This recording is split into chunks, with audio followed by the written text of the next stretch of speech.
கிறிஸ்துவுக்குள் அன்பானவர்களே, இன்றைய தியானத்திற்கு நாம் எடுத்துக்கொண்ட வேத பகுதி பிலிப்பியர் 3:14. கிறிஸ்து இயேசுவுக்குள் தேவன் அழைத்த பரம அழைப்பின் பந்தய பொருளுக்காக இலக்கை நோக்கி தொடருகிறேன். கிறிஸ்தவ வாழ்க்கை என்பது ஒரு ஆவிக்குரிய ஓட்டம். அதில் நாம் அடையும்படியான குறிக்கோளும் இலக்கும் உண்டு. மேலும் 1 கொரிந்தியர் 9:24-26 நீங்கள் பெற்றுக்கொள்ளத்தக்கதாக ஓடுங்கள் என்றும், தன்னுடைய ஓட்டத்தை குறித்து நான் நிச்சயமில்லாதவனாக ஓடேன் என்றும் பவுல் சொல்லுகிறார். எப்படியாகிலும் ஓட்டத்தில் ஜெயித்தே ஆக வேண்டும் என்று ஓடுகிறவன் எப்படி ஓடுவான் என்று நாம் எண்ணி பார்க்க வேண்டும். ஏனென்றால் அதற்காக அவனுக்கு பயிற்சிகள் தேவை.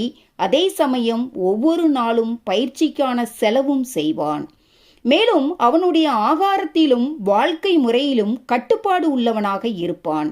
இப்படியாக அற்பமான உலக பந்தய பொருளை பெறுவதற்காக ஒரு உலக மனிதன் இவ்விதமாக செயல்படுகிறான். ஆனால் ஆவிக்குரிய ஓட்டத்தில் நாம் பெறப்போகிறது அற்பமானது அல்ல. அது இந்த உலகத்தில் எங்கும் பெற முடியாத அதிக மேன்மையும் மகத்துவமும் நிறைந்த அழிவில்லாத ஜீவ கிரீடம். ஆகவே நம்முடைய கிறிஸ்தவ வாழ்க்கையை குறித்து இவ்விதமான உணர்வோடு நாம் வாழவில்லை என்றால் நாம் உண்மையில் மெய் கிறிஸ்தவனாக வாழ முடியாது. அதே சமயம் நம்மில் வாசமாயிருக்கும் தேவ ஆவியானவர் நம்மை குறித்தும் நம் ஆவிக்குரியவைகளை குறித்தும் வைராக்கிய வாஞ்சியாயிருக்கிறார் என்பதை நாம் அறிந்திருக்க வேண்டும்.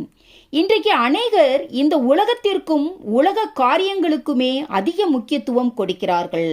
ஆனால் தங்களது ஆவிக்குரிய காரியங்களுக்கோ அந்த அளவுக்கு முக்கியத்துவம் கொடுப்பதில்லை. ஒருவேளை நாம் அப்படி இருப்போமானால் முதலாவதாக நம்முடைய ஆவிக்குரிய வாழ்க்கையை நாம் செப்பனிட வேண்டும். எனக்கு அன்பானவர்களே, கர்த்தருடைய பிள்ளைகளாகிய நம்முடைய ஆவிக்குரிய ஓட்டத்தில் தேவன் அழைத்த பரம அழைப்பின் பந்தய பொருளாகிய பரலோகத்தில் பிரவேசிக்க வேண்டும் என்பதே நம்முடைய இலக்கு என்பதை நாம் அறிந்தவர்களாய் நம்முடைய முயற்சிகள், செயல்கள் எல்லாமே பரலோகத்தை நாம் அடைய வேண்டும் என்ற நோக்கத்தோடு நம்முடைய ஆவிக்குரிய ஜீவியத்தில் தேவன் நமக்கு நியமித்திருக்கிற இலக்கை நோக்கி ஓடவும், முடிவில் தேவன் நமக்கு வாக்கு பண்ணியிருக்கிற பந்தய பொருளை தேவனுடைய கரத்திலிருந்து நாம் பெற்றுக்கொள்ளவும் தேவன் தாமே நம் ஒவ்வொருவருக்கும் கிருபை புரிவாராக.